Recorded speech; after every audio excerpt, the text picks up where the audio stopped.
ஒன்றுக்கும் உதவாத மற்றவர்கள் என்ன நினைப்பார்கள் என்று நினைத்து உங்கள் வாழ்க்கையை வாழ தயங்கும் உங்களுக்கு இந்த ஜப்பானிய மிக புகழ்பெற்ற புத்தகத்தின் முழு சாராம்சம் 2 நிமிடங்களின் உங்களுக்காக. 1. கடந்த காலம் உங்கள் எதிர்காலத்தை நிர்ணயிக்காது. நீங்கள் எப்படி பிறந்தீர்கள் என்பது முக்கியமல்ல. நீங்கள் எப்படி வாழ முடிவு செய்கிறீர்கள் என்பதே முக்கியம்.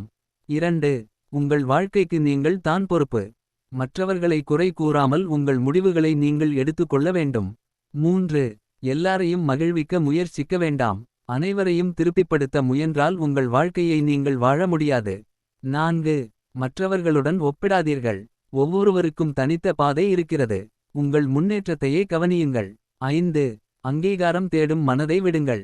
மற்றவர்கள் பாராட்டினால் மட்டுமே மகிழ்ச்சி கிடைக்கும் என்ற எண்ணத்தை விட்டுவிட வேண்டும். 6. சுதந்திரமாக வாழ தைரியம் வேண்டும். உங்கள் எண்ணப்படி வாழ்வதற்கான தைரியம் தான் உண்மையான சுதந்திரம். 7. எளிமையான உறவுகள் முக்கியம். மனித உறவுகளை போட்டியாக அல்ல ஒத்துழைப்பாக பார்க்க வேண்டும். 8. உங்கள் வாழ்க்கைக்கு அர்த்தம் நீங்கள் தர வேண்டும். வாழ்க்கையின் அர்த்தத்தை யாரும் தரமாட்டார்கள். நீங்கள் தான் அதை உருவாக்க வேண்டும். 9. தன்னம்பிக்கை வளர்த்துக் கொள்ளுங்கள். உங்களை நீங்கள் மதிக்கும்போது வாழ்க்கை மாற்றம் பெறும். 10. இன்றே உங்கள் வாழ்க்கையை மாற்றலாம்.